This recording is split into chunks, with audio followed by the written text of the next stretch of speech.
আসসালামু আলাইকুম ভিউয়ার্স, আমি এখন যে চার্জারটি আপনাদেরকে দেখাচ্ছি এটা হচ্ছে আমাদের রানিং অবস্থায় 10 অ্যাম্পিয়ার এটা চার্জার, অর্থাৎ বিদ্যুৎ থেকে আপনাদের ব্যাটারিকে চার্জিং করতে পারবেন। এটা শুধুমাত্র সেই ব্যাটারিগুলো চার্জিং করতে পারবেন যেই ব্যাটারিগুলো আসলে পাউডার ব্যাটারি বলে থাকি। এই ব্যাটারিগুলো অর্থাৎ অটোরিকশার ব্যাটারি বা মোটরসাইকেলের যে পাউডার ব্যাটারিগুলো থাকে, এই ব্যাটারি শক্তিশালী হওয়ার কারণে এটা চার্জিং করার জন্য শক্তিশালী ব্যাটারিকে চার্জ করার জন্য শক্তিশালী চার্জারের প্রয়োজন হয়। তো সেই ক্ষেত্রে কিন্তু এই চার্জারটি ব্যবহার করতে পারেন। এটা মূলত 6 থেকে আপনাদের 6 থেকে 10 অ্যাম্পিয়ার কারেন্ট আউটপুট দেবে এবং এটা হচ্ছে 14.6 ভোল্টে আপনাদের ব্যাটারিকে চার্জিং করছে এবং 4.2 অ্যাম্পিয়ার গতিবেগে চার্জিং হচ্ছে, কারণ এটা হচ্ছে ছোট ব্যাটারি এই কারণে। এবং এটা কুলিং সিস্টেম রয়েছে সাথে, কিন্তু আপনাদের এটা অটো, আর এটা চার্জ হয়ে গেলে অবশ্যই অটোমেটিকলি ডিসকানেক্ট হয়ে যাবে। এবার কিন্তু এটার সাথে কুলিং ফ্যান রয়েছে যা মেশিনকে ঠান্ডা রাখবে এবং এটার কোয়ালিটিটা অনেক সুন্দর। এবং এটার পিছনে যে ম্যানুয়ালটি রয়েছে আমি আপনাদেরকে সাইডে দিয়ে দিয়েছি, তো এটা আরও ভালোভাবে কিন্তু আপনারা বুঝতে পারবেন। তো আপনারা অবশ্যই ম্যানুয়াল পেপারটি পড়ে নেবেন। এটা আউটপুট কারেন্ট 6 থেকে 10 অ্যাম্পিয়ার আউটপুট দেবে এবং 100 থেকে 220 ভোল্টের এটা কারেন্টে প্লাগ ইন করতে হবে। এছাড়াও কিন্তু আপনাদের এটা কিন্তু 12 ভোল্টের যে কোনো সাইজের ব্যাটারি কিন্তু আপনারা 100 থেকে 120 ব্যাটারি পর্যন্ত চার্জিং দিতে পারবেন। আমি ছোট্ট একটি ব্যাটারি নিয়েছি এখানে 12 ভোল্টের 8.2 অ্যাম্পিয়ার, এটা আমি চার্জিংয়ে লাগিয়েছি। তো এটা চার্জিং থেকে আমি যদি খুলে দেই তাহলে আরেক রকম এখানে ভোল্টেজ অ্যাম্পিয়ার দেখাবে।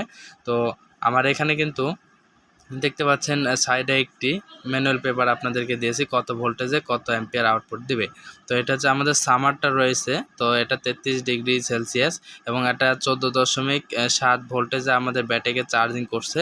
তো এখানে কিন্তু চার্জিংয়ের পার্সেন্টটাও দেখাচ্ছে এবং এখানে কিন্তু আমাদের 4.0 অ্যাম্পিয়ারের গতিবেগে কিন্তু আমাদের ব্যাটারিটা চার্জ হচ্ছে এবং চার্জিং আছে।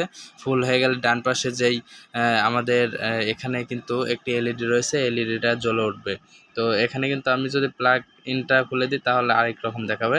তো এখানে ভোল্টেজ ডিটেকশন এবং temperature detection, over voltage protection, এগুলো কিন্তু সকল ধরনের কিন্তু এখানে যেই ক্যাটাগরিগুলো রয়েছে এই চার্জারের মধ্যে ক্যাটাগরি বিষয়ে লেখা রয়েছে এবং এটা কিভাবে কাজ করবে সেই ম্যানুয়ালগুলো এখানে লেখা রয়েছে। এটি হলো 12 ভোল্ট ইন্টেলিজেন্ট চার্জার 10 অ্যাম্পিয়ার। এখানে যদিও 20 অ্যাম্পিয়ার লেখা রয়েছে, এটা মূলত 10 অ্যাম্পিয়ার। এখানে কিন্তু বেশ কিছু সতর্কতা দেওয়া রয়েছে, অবশ্যই সতর্কতা আপনারা অবশ্যই পড়ে নেবেন। এটার সাথে ম্যানুয়াল পেপার রয়েছে, তো ম্যানুয়াল পেপারটা আমি আবারও সাইডে কিন্তু আবারও উল্লেখ করে দিলাম। তো আপনারা অবশ্যই এটা সঠিকভাবে দেখে নেবেন।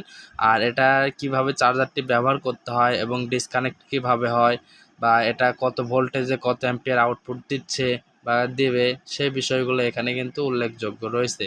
এবং এটা কিন্তু অবশ্যই আপনারা আগুনের থেকে বাইরে রাখবেন, সাথে শিশুদের নাগালের বাইরে রাখতে হবে অবশ্যই।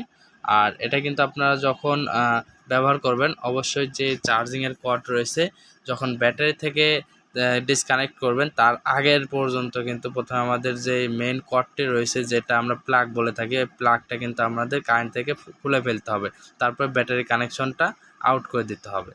তাহলে কিন্তু আমাদের পাওয়ার লাইনটা কিন্তু আউট করে দিলে দেখুন এখানে কিন্তু বেশ কিছু দেখাচ্ছে, অপশন দেখাচ্ছে। এটা ফুল দেখাচ্ছে এবং 34 ডিগ্রি দেখাচ্ছে এবং সাথে কিন্তু 34 ডিগ্রি সেলসিয়াস সামার দেখাচ্ছে এবং 13.0 ভোল্ট দেখাচ্ছে, কারণ এটা হচ্ছে আমাদের ব্যাটারি কন্ডিশনটা দেখাচ্ছে। আর যখন আমরা চার্জিংয়ে দেবো সেই অনুযায়ী কিন্তু আমাদের চার্জিং হচ্ছে কত অ্যাম্পিয়ারে এটা কিন্তু দেখাবে। তো প্লাগ ইন করে দিচ্ছে আবার আমরা। প্লাগ ইন করে দেওয়ার পরে কিন্তু দেখুন 14.6 ভোল্ট আমার ব্যাটারি চার্জিং হচ্ছে। 100%-এর মধ্যে কিন্তু আমাদের এখানে কিন্তু 10% চার্জিং বাকি আছে, এটা ফুল হয়ে গেল 100% দেখাবে। এবং এভাবে কিন্তু আপনারা কিন্তু দেখতে পারবেন এই চার্জারটির মাধ্যমে। এটা অটো চার্জার, অর্ডার করতে কল করবেন স্ক্রিনে দেওয়া নাম্বারে।